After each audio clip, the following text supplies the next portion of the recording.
How's it, everyone? And welcome to part 2 of the Sponsorships and Ambassador Program episode. In part 1, I took you through some of my personal experiences, and I also got Seth from Oakley to answer some of my questions that I might have had during the beginning parts of my career. And he really answered some really cool questions and gave us all quite a professional insight to what him as a brand ambassador and a sponsorship or athlete manager is looking for in athletes, and what he's also not looking for. He also shared some really cool insights in the golden rule of sponsorships. So if you haven't seen that episode, just go back to the first episode. And now during part 2, I'm going to answer some of the questions that you guys sent me after part 1 of the episode. But before we start there, I'm back in Onsepkans on the CVV farm. Michaela and I have spent the last 7 weeks here with parents. Yeah, and I'm absolutely loving it here. It's a really cool place to train. Eli, our son, is about a week old, or just over a week. So yeah, that's why the previous episode was actually shot in the hospital. He was born like the day before. Everything's going really well there, and we're super excited for the journey ahead.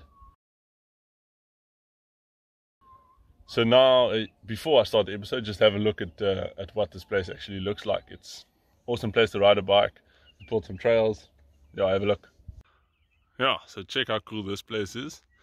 That's Namibia right there, Orange River, the house is also there. Some Lekker Mountains. Part of the single track that Jared and I built. A buck store. Some vineyards. Yeah, very, very small town, super chilled. That's another farm. Yeah, this place is flipping cool. More single track. Obviously my trusty steed. Yeah, just love this place. So now to start part 2 of this Ambassador and Sponsorship Programs episode, I asked you guys to send me some questions after part 1, and then I would take the questions that you guys sent me, share it with some friends in the sponsorship and ambassador trade, and we'll answer these questions as best we can. I chose the 6 best questions that you guys sent me, and I obviously got the guys to assist me with the answers, and we answered the questions as best we could. So have a look.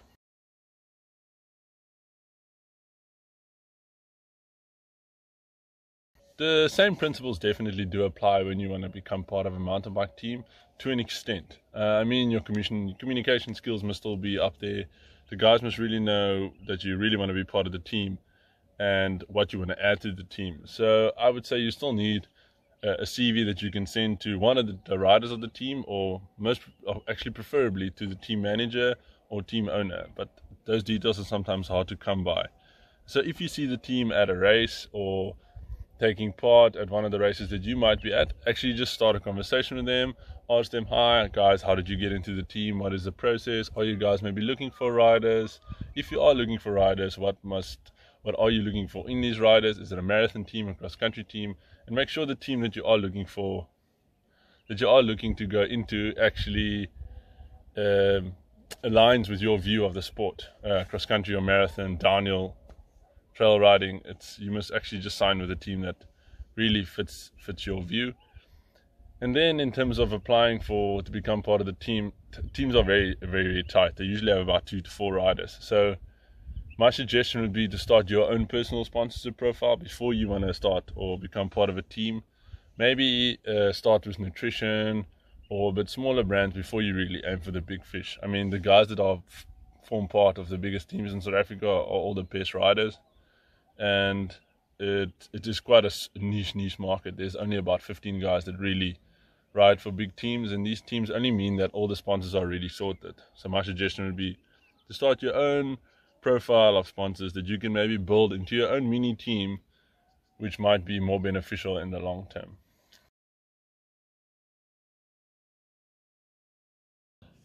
In South Africa, this is quite a difficult one. I think around the world, there's a much bigger mentorship or management program in the sport of cycling, which in South Africa we're definitely lacking that.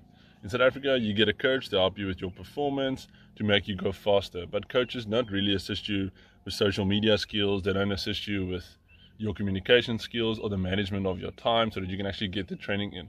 Most coaches, no offense, only send you a training program, and then they look at your rides and then they're like, okay, no, you didn't do this right, you didn't do that right, which I completely understand. But in my mind, riders that really have potential and show potential to go far in the sport, they need someone more than that. So I also coach a few guys, and with that I try and mentor them a bit more than just giving them a training program. Yes, I give them a training program and they do it, and if they don't do it, we adjust it or we use the time they have available. But with the coaching, I also help them with social media skills, what to post, what not to post, what tags to use, hashtags, and also just simple forms of communication skills. And with my network in the sport, I would maybe set them up with a Sea Vita or a USN and say to them, listen, this is quite an interesting guy, maybe have a look at him. But then I would leave it up to the athlete to actually start the conversation so that he can learn, or him or her can learn out of their own mistakes and grow from there. But in short, your coach should actually not assist you with finding sponsorships, because that's not his responsibility. But if you are looking for someone like that, maybe look at a manager or a mentor more than a coach. Or maybe there is a gap in the market for someone to actually do all aspects of cycling, whether it be coaching, social media training, communicational skills, and just a way of presenting yourself a bit better.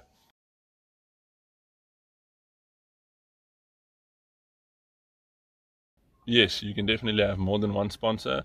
Cycling is one of those awesome sports where we actually have to use a lot of things to do the sport. So we have cycling shoes, cycling socks, we have kit, we have helmets, we have glasses, we have bikes, we have tires, we have supplements. So all those aspects can be covered. One thing you mustn't do is don't get one sponsor that covers the same thing. So don't get sponsored by USN and Biogen, for an example. I mean, only one person can look after your nutrition. But there's definitely scope to get one or more sponsors. And if you get one sponsor, it's always easier to grow from there. Because then when you start the conversation with your second sponsor, you can say, I am currently supported by X. Would you be interested in supporting me as well? This is what I've done for this company, so I might be interested in integrating you into my profile. Then in terms of managing that, it's not really difficult. You can really set up an email newsletter that goes out once a month that includes your results, your plan for the next month, what you've achieved, maybe some social media posts have you done for the brands that support you, or you can even include some photos of you riding that they can actually use on their platforms per month. So in terms of managing it, definitely not hard. And also what you can do once you have more than one sponsor is you can actually integrate them. So maybe your nutrition partner actually doesn't know your bike sponsor. So you can work together with them. Say, listen guys, maybe if you purchase a Canyon bicycle, you can maybe get a USN hamper for free, or you can do that with any brand. So what we at Team Dark Horse, what we can do is we can run on our personal social media profile, run a competition, and we can give away a USN hamper. So in that way, we're integrating the brands Dark Horse and USN, and the guys actually learn how to work together, and it becomes beneficial for the guys that support. I've always worked well with brands that we sort of see the sport in the same way. So guys like USN and Sea Vita, I've built a relationship with them over the years, and it actually started where, before they even supported me as a rider, I sent some of the guys that ride with me, my fellow riders, to say, listen, USN is really a cool brand, I enjoy it, or Sea Vita's got really high quality kit and they do cool custom orders. And that's actually how I connected USN to Sea Vita, as USN was Sea Vita's first big custom order. So to me, the brands that I choose to work with is people that I get along with, and we see the sport in the same way and we have the same values. I mean, otherwise it doesn't work. A sponsorship between a brand and an athlete should be completely effortless. You guys should understand this is the contract, this is the agreement, and you should really believe in the brand that makes that possible for you guys to work together so easily. Other than that, you should actually get or look for sponsors or partners that really suit your riding style and brands that really work for you as a person. If you are comfortable on bike X, don't get a sponsor from bike Y, because it's not going to benefit your riding long term. It might not suit your riding style, and the same goes for kit, shoes, helmet, or glasses. Really look for partners or sponsors that complement your riding style and you as a rider, as mentioned in part one of this episode. So the sponsors, you've actually had to use the product in the past. This is something to me that's definitely overlooked at the moment. I mean, a rider that is looking for sponsors to support him should really have this sorted, and it should include his results for the past year or two, his upcoming events for the next season, what he's focusing on, what type of event he's focusing on, his social media following across all platforms, sort of a few add a few photos of what you've posted, how many likes you get, and just a sort of view of who you are as a rider. So include a short bio of who you are, what are your goals in the sport, and what you can actually do for the brand you are sending the sponsorship proposal to. Don't just create one sponsorship proposal and send it to 5 different brands.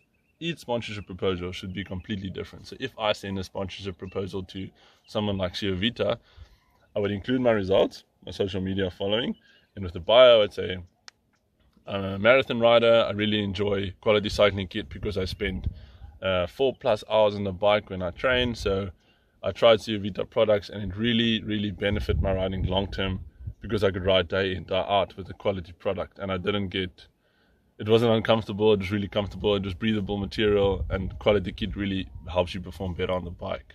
Whether if you send the same proposal to USN, that wouldn't make sense. Then you change it to have more nutritional advice. USN, it really worked well for me.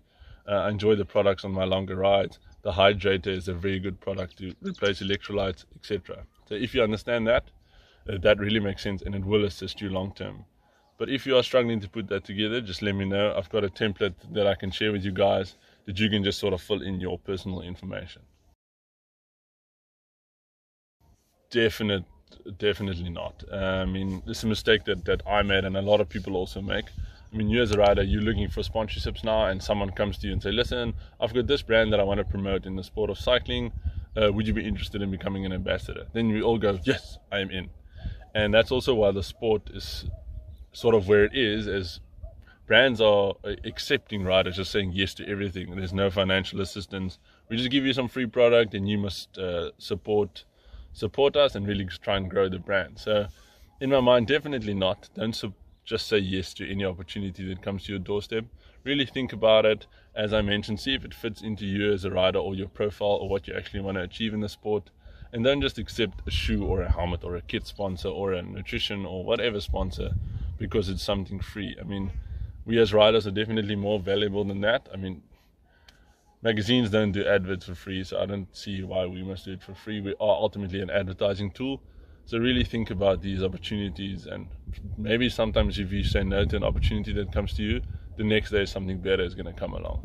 Thanks for watching, guys, and those are the questions that I wanted to answer today.